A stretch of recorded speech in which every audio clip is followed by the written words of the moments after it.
multiple ore sources, a total of 2.7 million tons of installed capacity. By 2022, we could be up to 120, 130,000 ounces in our new operating philosophy alone. And then you layer on all the exploration on top of that. All of a sudden, this story gets very exciting. Hello and welcome to Crux Investor. First of all, thanks so much for watching this video. If you like it, give us a thumbs up and do leave your messages below. It just helps us understand what you're thinking, what questions you think we should be asking, and indeed what you think of the company. If you haven't already done so, please click the button in the corner of the screen to subscribe to our YouTube channel. And if you want to see more videos like this, click the notification bell. We spoke earlier today to Ryan King, who is the VP of Corporate Development at Calibre Mining. This is a TSX-listed gold explorer, now producer. Now, the ex-Newmarket team have come together to acquire B2 Gold's projects Limon and Libertad.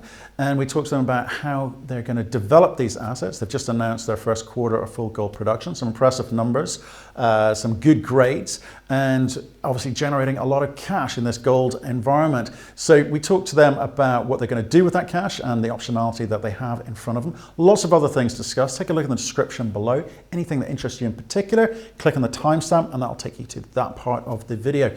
Let's hear what Ryan had to say.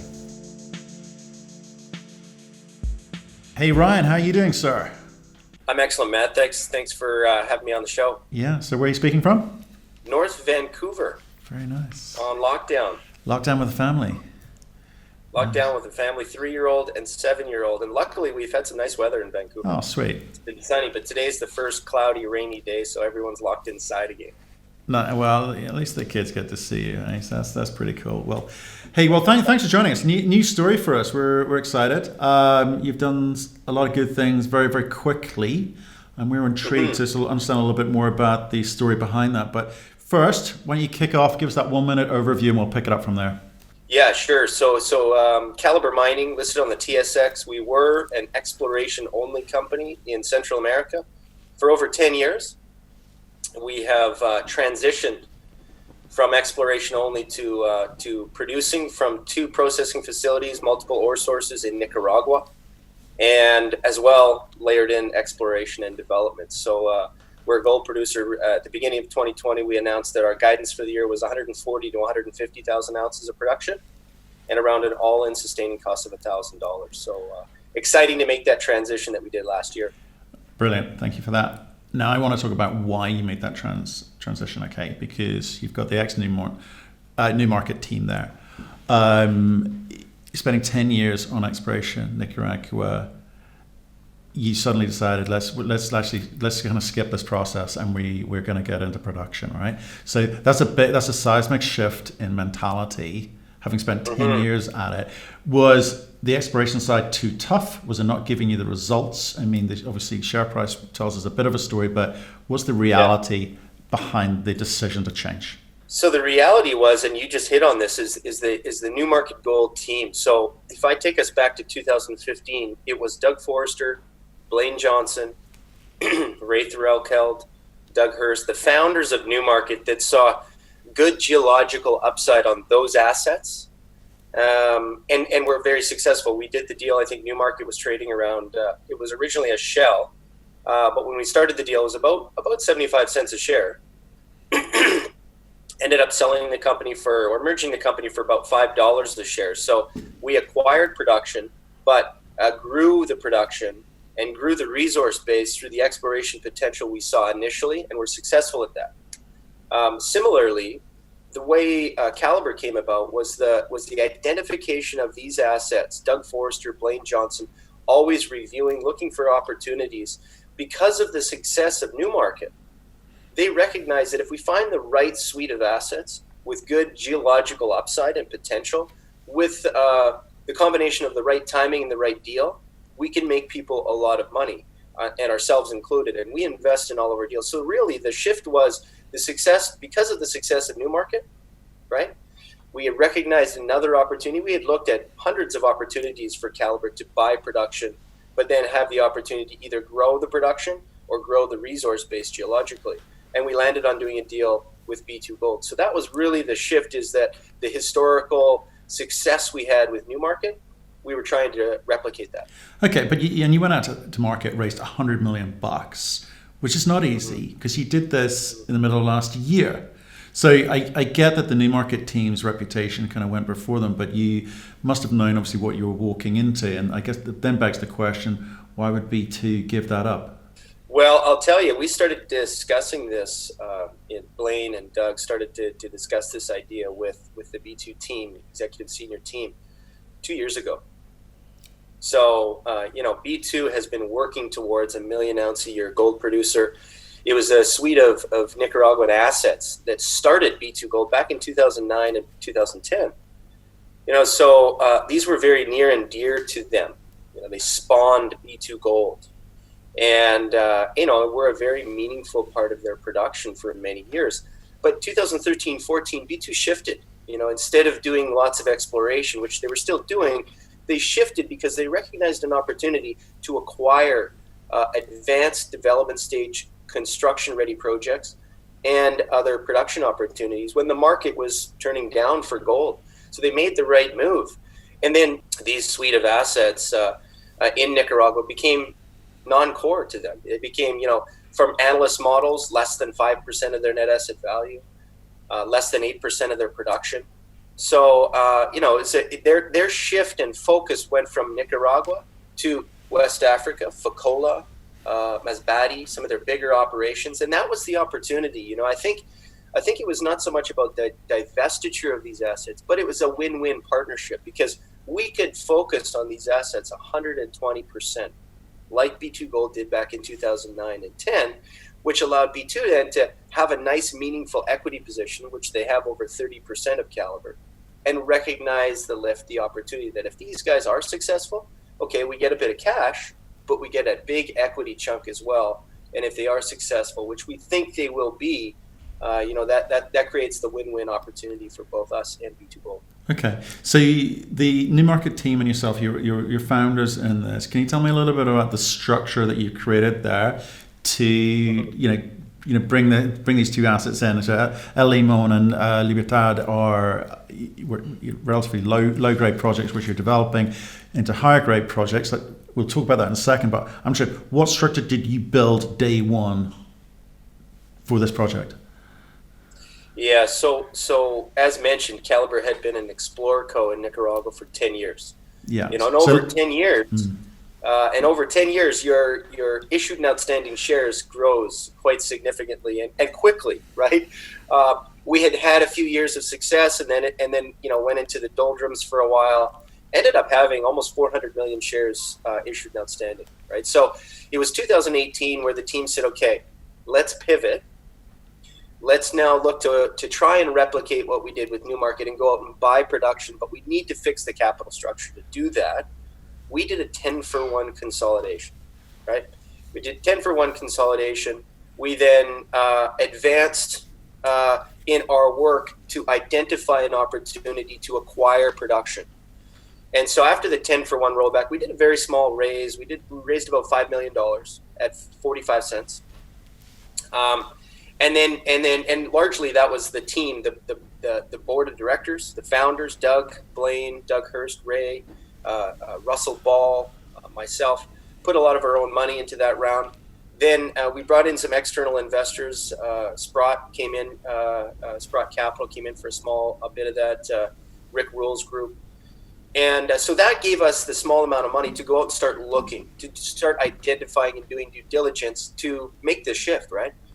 And then almost a year later was when we identified the opportunity or got to the point where we could announce the opportunity to buy the production and then do a very significant equity raise, as you just mentioned, 100 million at 60 cents.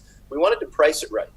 We wanted to price it right because at that time, you may recall, pot was hot, gold was not, right, type of thing. So it was difficult, to say the least, in the middle of summer, to go out and raise $100 million from, and you just mentioned this, from assets that came from B2 Gold, who are known as some of the best operators and some of the best explorers in the business. It came from B2 Gold. So there was a lot of trepidation. There was a lot of uncertainty about, these assets have historically underperformed. Now Calibre, the ex-Newmarket team, is buying them. So there was a lot of questions. So the structure it was all equity. We didn't do any debt other than a little purchase price agreement that we agreed to with B2 Gold. So yeah, we have about 320 million shares out now after the raise. We raised a total of 105 Canadian. We paid 40 million US in cash to B2 Gold. We paid 40 million US in shares to B2 Gold. We had a convertible debenture with B2, which we actually have now converted to common shares. So it brought them from 30% to 34%. And then we've got one remaining payment to B2 Gold of $15 million, which is due in April of 2021. So that's kind of the structure. Other than that, we have no debt.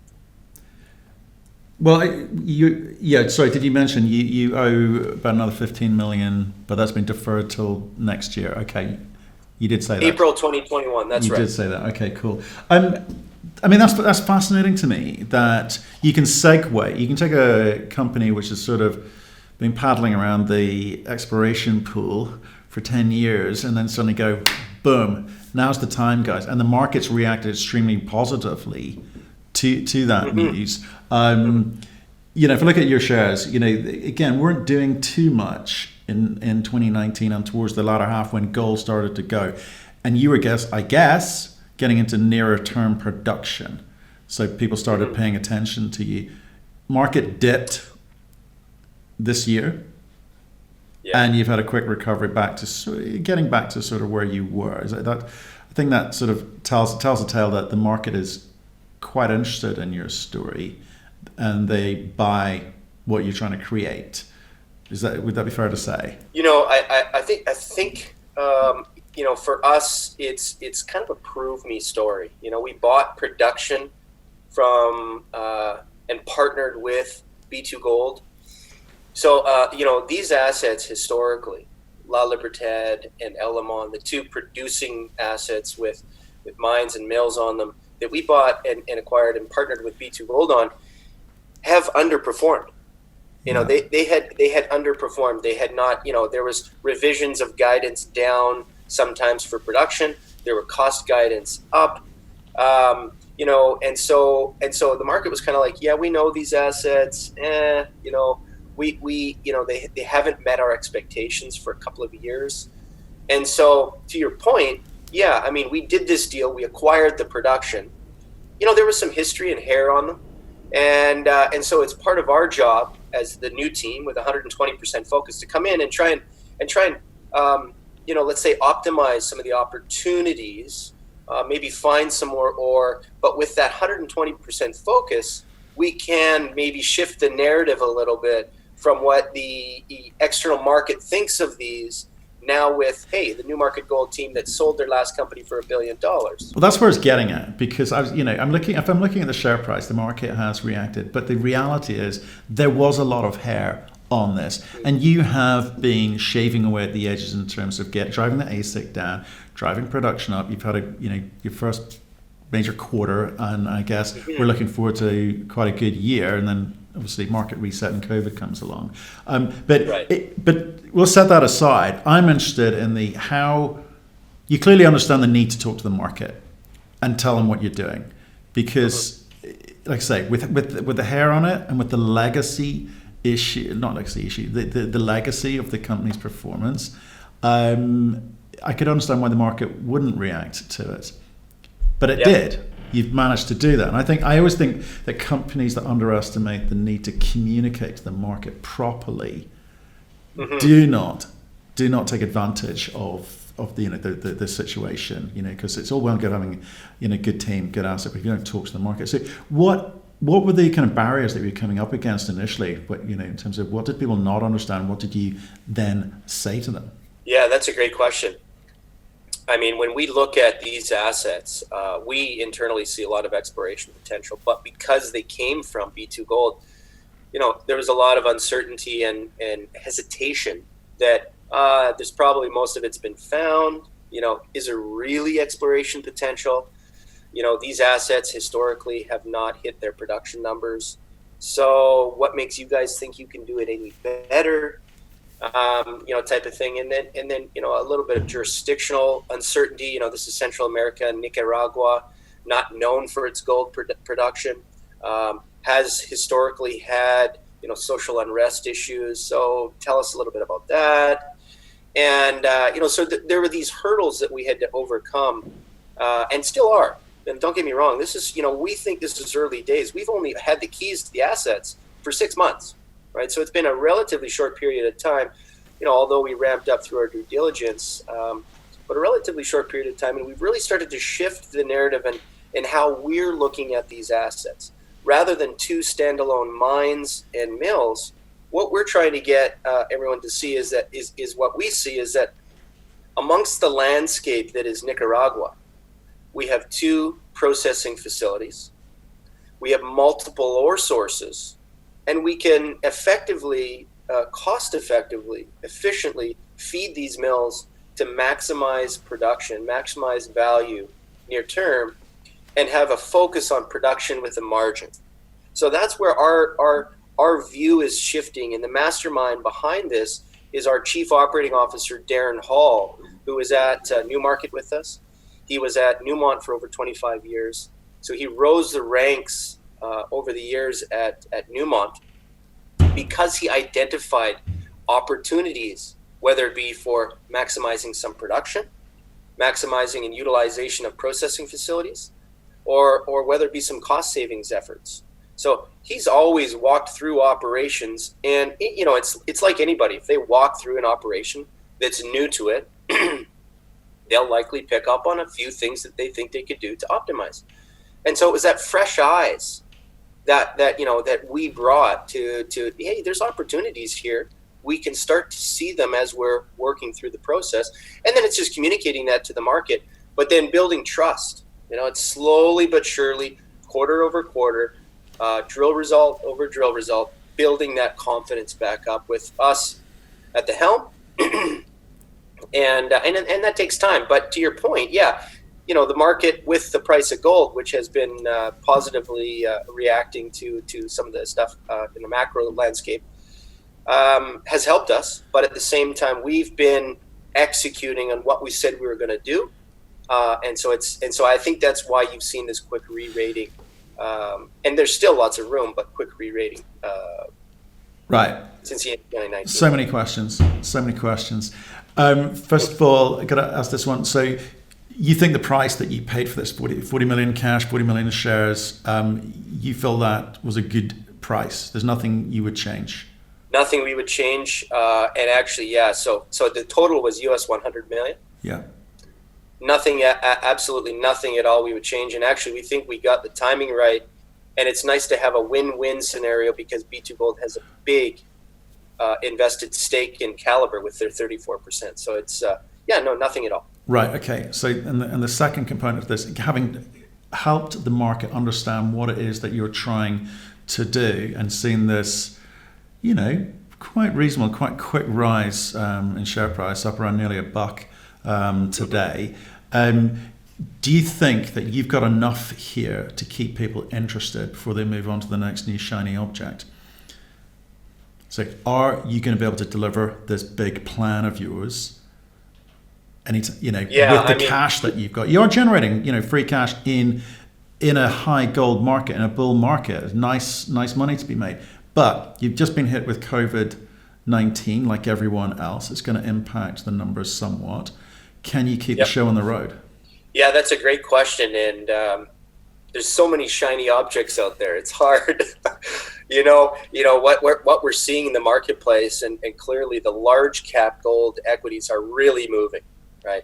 And then, I think we'll see this transition to the mid caps and then even the junior gold producers. And we're starting to see that early indications of that happening clearly. So for us, it's heads down, bums up, grind away, try and execute the best that we can on our plan and exceed expectations. So, whether people deviate and pick something else up or another shiny object comes about, that may be the case. And to your point, during this temporary suspension, during this pandemic, we're actually trying to utilize the time very efficiently and effectively in the sense that, executing on some social programs to help future production and growth for the company, So, utilizing this time with technical studies and permitting that we're doing at the operations. And I think that we will execute on that, even though it may be a very short period of time, a temporary suspension. But from start to finish, it probably takes 7 to 14 days to get the operation back up and running. And the nice thing for us is that we're really in a state of readiness to get back up and going very quickly because we have all the materials we need. Yeah, I'm seeing people are giving you credit for that. I mean, you announced on the 25th of March suspension to operations sensibly, as one should. We've seen a lot of companies talk to us about being able to maintain business as usual and maintaining operational programs because of, how have they decided to do that? You decided to suspend and not try to kind of muddle through. Why was that? First and foremost, health and safety of the employees, the contractors, and the families and the communities that we work in. I mean, that's a very key priority and one of our highest priorities in the organization. I mean, look, we self-imposed our temporary suspension. It wasn't a rule. It wasn't something that came down from the government. We just said, look, with the limited testing capabilities, right, within country, with the limited healthcare service providers and abilities in country, we need to get in front of this. We need to be proactive. We need to be preventative. Given what we're seeing around the globe, exponential increases in cases and deaths, we do not want to be part of that. So we in a controlled environment, we're able to systematically, logically suspend operations, keep them in a state of readiness for when we do see the impetus to restart. But we did that, as mentioned, from a health and safety perspective. And so when we go through this and as we analyze how we restart, what we're looking at doing is, potentially bringing in test kits. We're working through and how do we do that?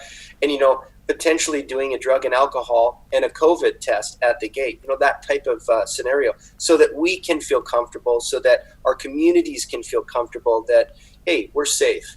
We know that our employees can go and go to work and know that, the company is doing everything they can to test and ensure safety of our people. Okay, well, let's talk about the country because I like that attitude. We talking just this morning with another company with assets in Ecuador, doing a very large social program there. And protecting the indigenous population is obviously critical. So, it's very, very important, and it's the right thing to do.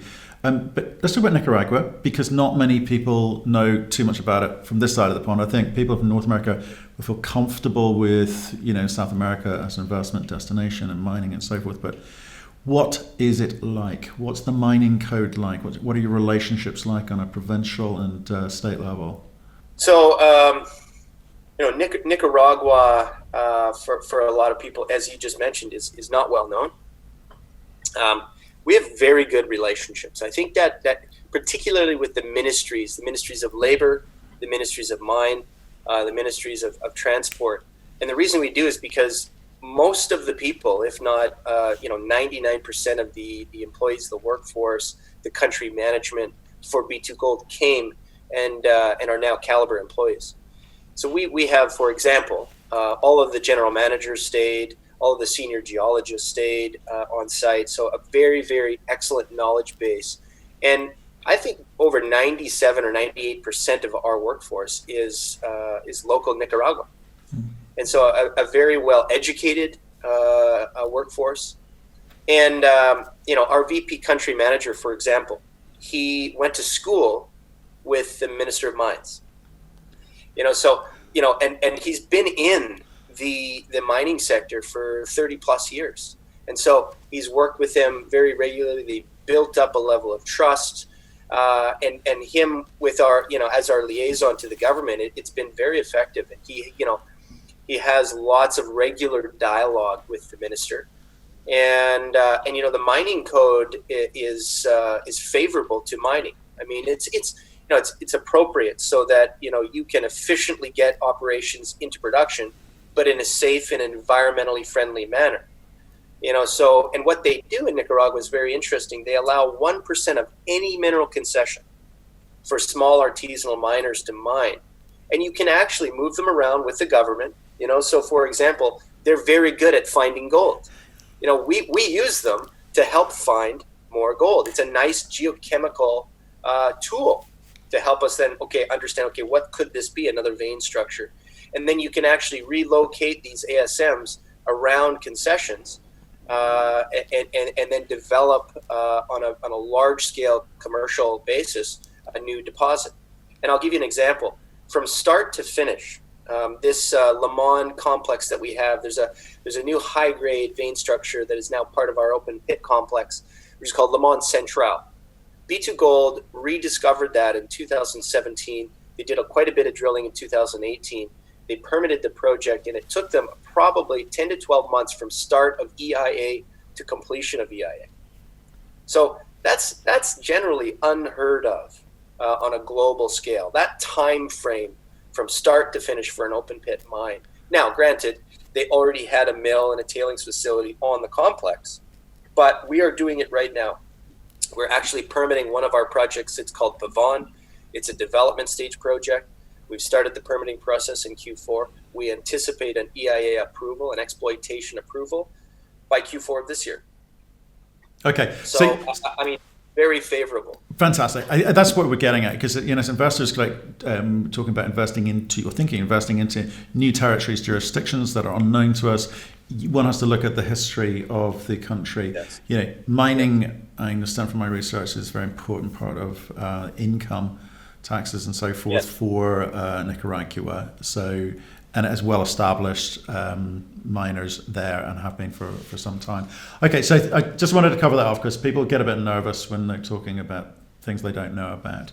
I want to talk about the assets briefly, because they have segued from what you inherited into something else.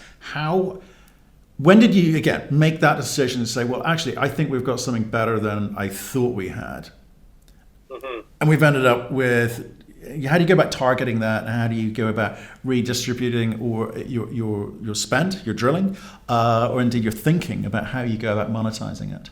Yeah, that really is the $1 million question of how it's hopefully a bit more than that, right? Yeah, well, we hope so. I think it really started back in the summer of last year, and frankly, for our team, Doug Forrester, Blaine Johnson, there was this, there's opportunity here in the sense that there's good infrastructure, Pan American highways, excellent highways.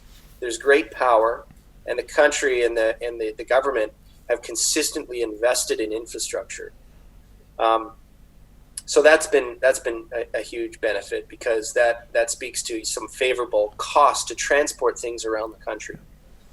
And then so it was really Darren Hall, our chief operating officer, that as he was doing his due diligence, remembering the experiences he had over his career and what had worked and what had not worked, and some of the things he was looking at is trying to break down some barriers, in the sense that you've got one mine, it's called El Limon, one mill, which is 500,000 ton a day, up in, let's call it, the northern part of the country. So a smaller mill, but that sort of complex has produced over 3.5 million ounces of gold, and we currently have between 1.2 and 1.5 million ounces in resource there. So this is I would say a world-class, low sulfidation epithermal vein district.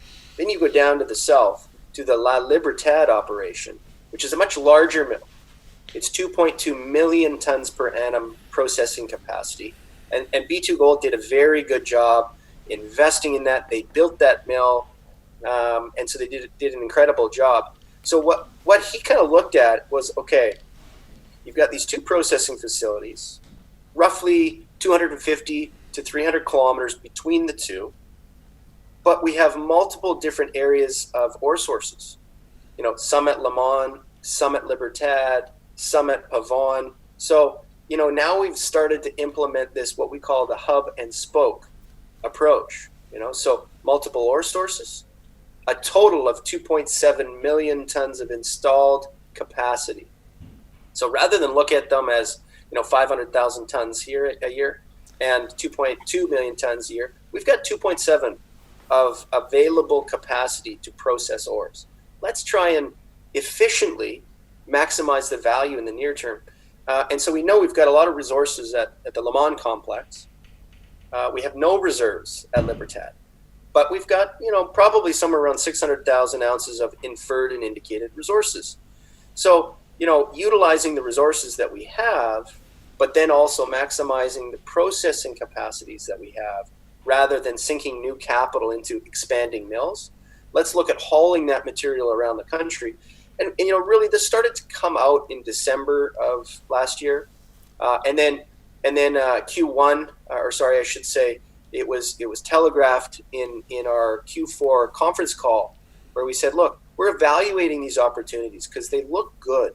The cost structure is good, the infrastructure is good, where we can haul ores 250 kilometers and process it at our Libertad mill, because not only because it's got excess capacity, but because we're now implementing this new operating philosophy of multiple sources and 2 processing capacities. And, I think we demonstrated that effectively in Q1. 20% of the Libertad processing facility's metal production came from sources not on the Libertad property. So Limon and Pavon. So we're already starting to execute on that proof of concept. We've had conversations with the Ministry of Transport, Ministry of Labor, and these trucks that we're hauling ore around, they get lost in the noise.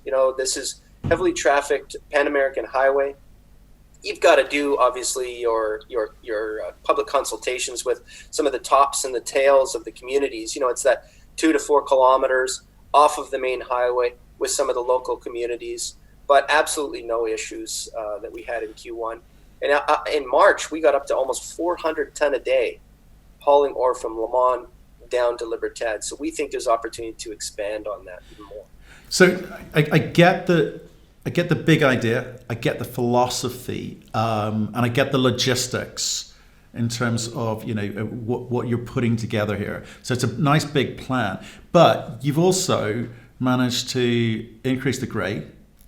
You've managed to reduce the cost, and those can be sometimes a factor of, obviously, you're putting more ore through, you're getting more efficient with the process. It's your first full quarter, so I would expect you to improve things dramatically from there. But I'm interested in the bigger picture with what you're trying to do with the region, as it were, because you're Nicaraguan. That's where the experience is. You've been there a long time. You're not going to go off and do M&A in any other country at the moment. You were focused on this. Is that fair to say, or are you going to surprise us? Well, to be honest with you, we think there's a lot of value to be unearthed here.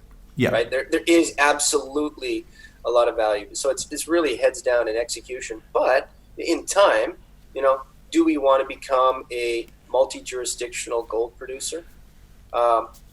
Potentially, yeah. And look, if somebody were to approach us and say 6 months, 9 months, or a year, and say, hey, we think A plus B could equal significant higher valuations, we have no social issues, right? We're all investors. If we do the financial engineering and say, hey, there's an opportunity here, and one of the things that we're recognizing is that electronic trading in the market has become huge. Indexes, ETFs, things like this that we're not in yet. So we think that'll be another leg up for us alone in time. But size is starting to matter as the commodity price goes higher. So I think it's important for everyone in this space to not have that huge change of controls and social issues, to be able to build a better product for people that want equities that are focused on gold. Again, you're beating me to it here. This is a terrible interview. You're beating me to these questions because that's where I was getting to. Because what I'm hearing, what I'm feeling, and obviously with the track record of the Newmarket guys and yourself, is it feels like you want to build something big. You've got to take care of what's in front of you. You got to get that right. Yeah. You've just started, right? So there's got to be some focus. And I get that you're building cash, and we'll put the COVID. I think the market's even putting the COVID thing aside for now. They see what you're trying to do there. There's some scale. But it also feels to me like you're trying to do kind of like an Equinox situation where they have pieced together some very ordinary assets, but they are processing them in a highly efficient way. And I guess that's what I want to understand about your mentality of the management team is, what is the end game here?